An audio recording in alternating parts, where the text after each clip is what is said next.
Good evening, everyone. If you guys want to move to the front so you can see this a little better, then you're more than welcome to. Hopefully you helped yourself to some cookies and lemonade back there. But we want to thank you guys for coming. We're here tonight to talk about the high school boundaries and the addition of a second high school. Frenship is considered a fast growth school district, and so we have over 11,500 students enrolled this school year. So obviously we're having to build some more buildings to accommodate all the student growth that we've had. One of the things that we've done is we've worked with a demographer in creating these boundaries.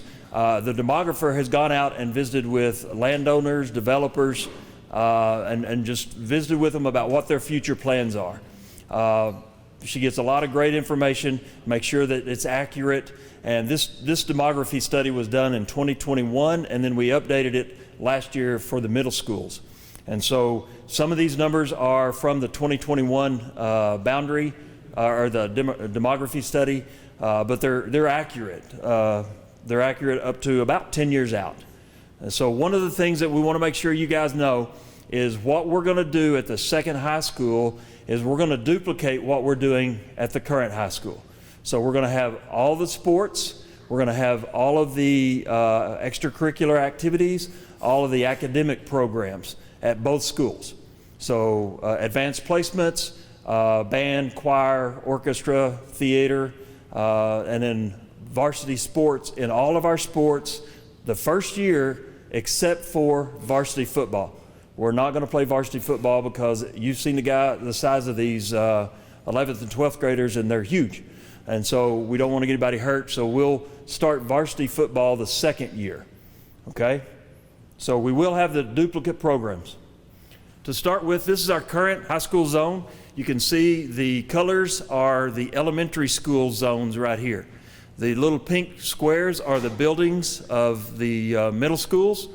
And then this black line that runs through the boundaries or through the district is our middle school boundaries. So to start with, we'll have a couple of options to share with you tonight, and along with some numbers.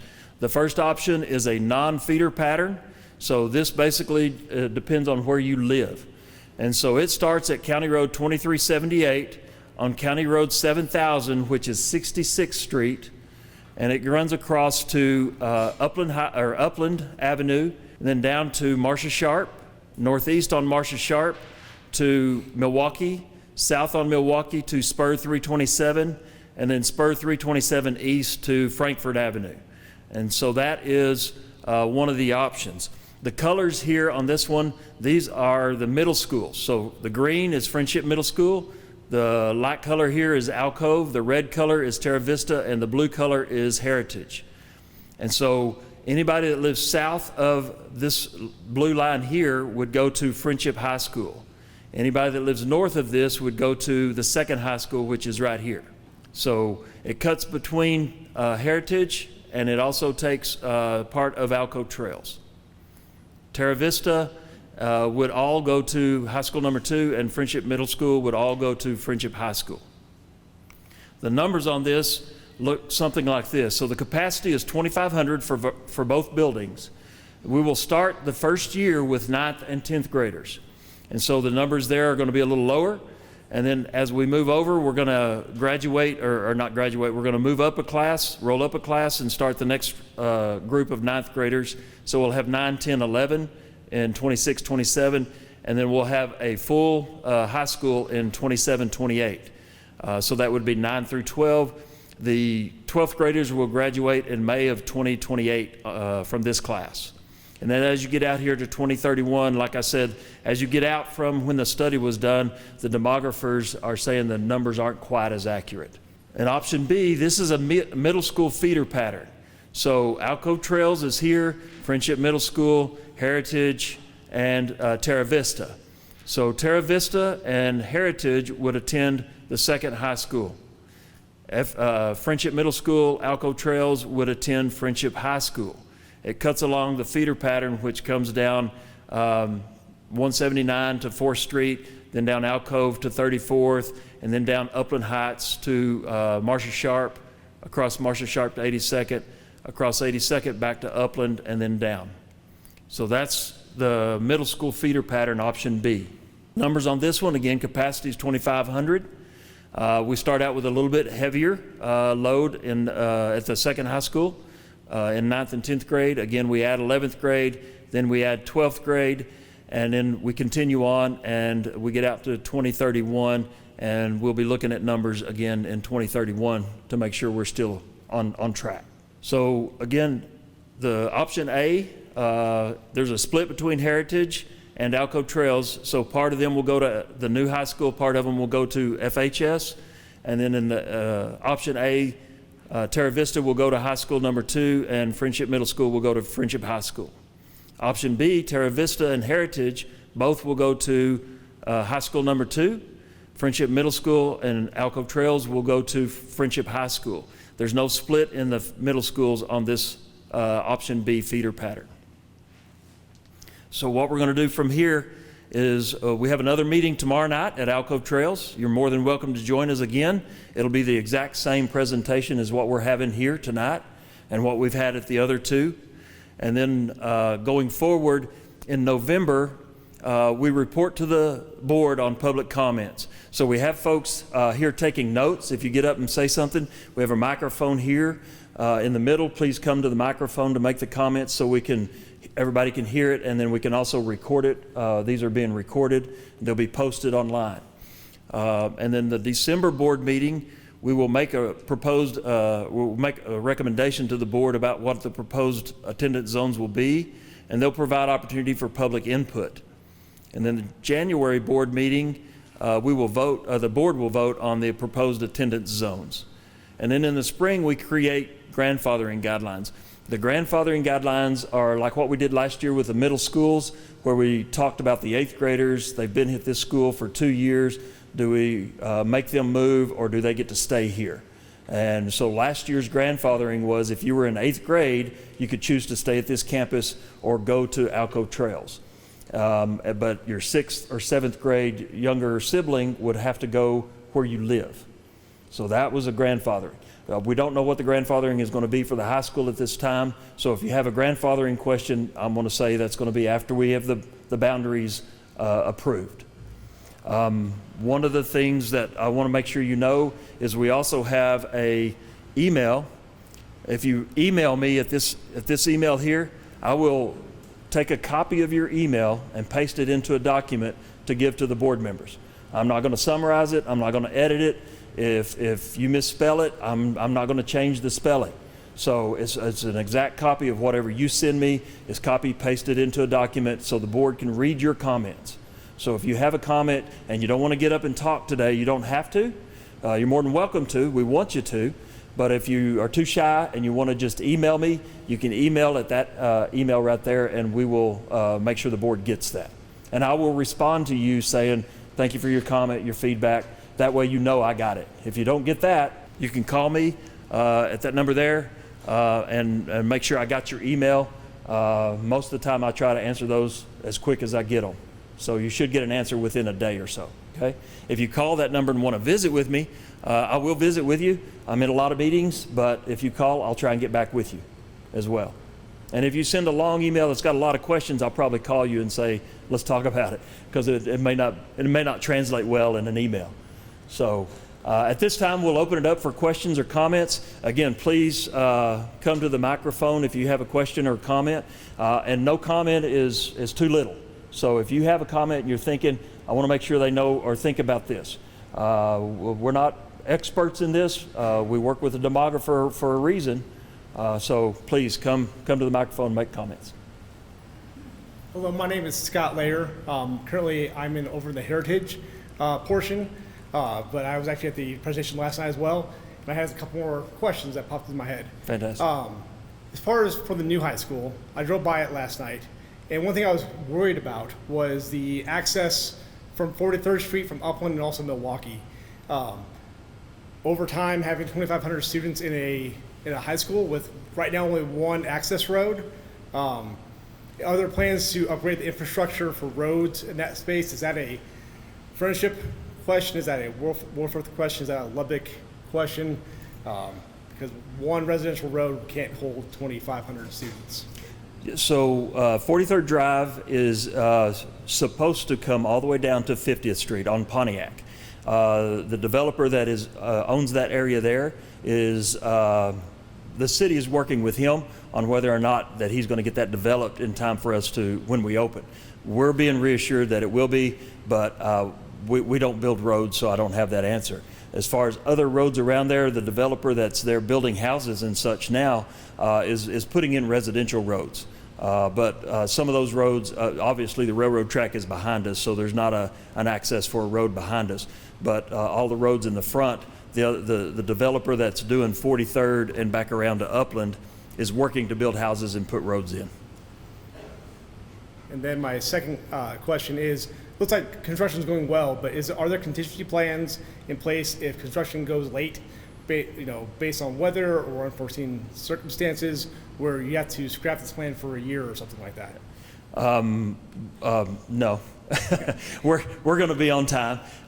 We've been working closely with Lee Lewis, who's our contractor, and we get weekly updates on him and how well he's doing and everything. You're going to see, once all the walls are up, it's going to look like it just stopped because they go inside, start doing stuff inside, and it's going to come together. Right now, it looks like it's a ways out, but it's really coming together pretty quick. And we actually started on it a little quicker than what we thought we would. And so we're a little bit, if you will, ahead of schedule. And when I say a little bit, that's not anything we're going to open a month or two early, just a little bit. Hi, my name is Janda Jackson. I'm in the Terra Vista area. First question, what is the plan for the school division levels for each of the the new high school and the current one? I saw the numbers. Is there a desire or a thought behind those, the two options? Well, our hope is that we maybe get out of 6A so we don't have to travel 2 hours to get to our closest competition. That's not written down anywhere or anything like that, but that's kind of a hope. The division for the different A's is set by UIL. And so we don't have, we can look at our number, they have a formula. Our athletic director is going to work with UIL on figuring out what 6A, 5A, 4A division we're going to be once this is all completed, or as we get towards opening, if that makes sense. So I don't have the answer to your question about what we're going to end up being, because I don't know what the splits are going to be. Okay, that wasn't really my question. I was just trying to get the thoughts behind it. Mm-hmm. Between the two options, the Plan B and the option A and the option B, but anyway, that's fine. What are the thoughts behind the boundary options? And I say thoughts, you can give your thoughts or things that have been discussed in the school board or between the superintendents. So when we put these together, we work with a demographer and we look at numbers. We look at what's going to continue to grow, and again, that comes a lot from what the demographer study says. So our thought process is, how are we going to make it work as long as we can make it work without having to build another building and go to the taxpayers for another bond. And so that's kind of our thought process behind it. And then we also take into consideration, the Friendship Way, and making sure that we kind of try to keep that tradition of what we do as Friendship and things along that line, so we don't break that mold, if you will, of how great our schools are. I don't have the perfect way of saying this question, but between the option A and the option B, what are the socioeconomic differences or numbers? Certainly. So in one option, one is 46%, one is 44%. That's option B.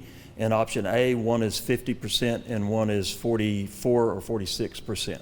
So they're within reason. Thank you. Uh-huh. So the question is, with the new high school, since it'll only be 9th and 10th grade, is there a plan to add on new teachers every year into new grade levels, or to maybe have teachers roll up with the grade levels? Or I doubt if you're going to hire all 4 grade levels for 1 year and and have them sit for 2 years, right? Right. And so is there a plan for the academic roll up for teachers? So we're going to look at staffing, and we're going to staff it fully so we have a good ratio the first year for 9th and 10th grade, and for the courses that are taught for 9th and 10th grade.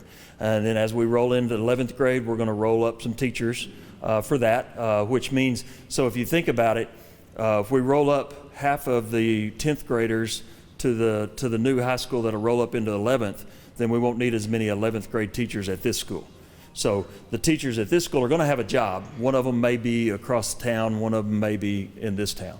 And so it's that kind of a thing. It's a staffing procedure that we do looking every year when we're looking at our staffing, just to make sure that we've got enough coverage. But no, we're not hiring 4 full grades the first year. What is the plan for the sports, the extracurricular activities, the band, choir, facilities at the new school? Is there going to be, say for example, sports, are they going to use the same stadium, kind of like LISD does?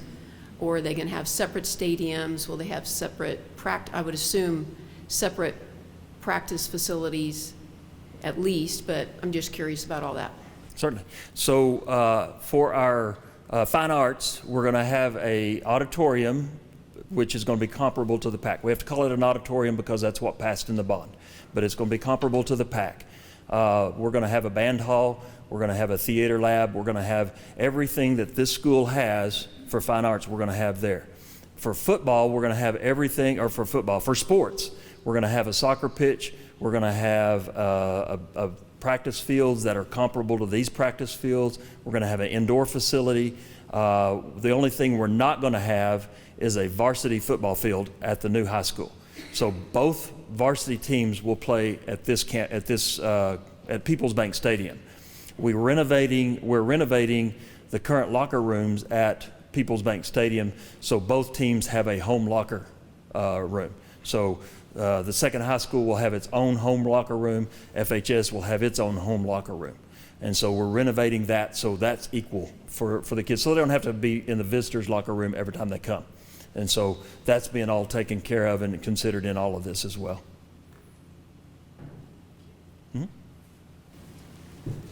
Earlier when you answered her question, 44, the socioeconomic question, what did you mean, 44%?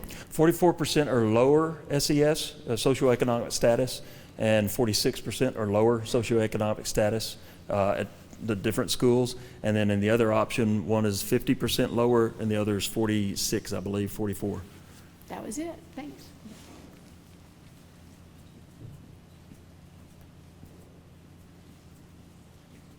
Anyone else? Okay, well, thank you guys for coming. There's lemonade and cookies in the back made by a chef from our Aramark. So I didn't make those, so they're safe to eat. Thank you guys.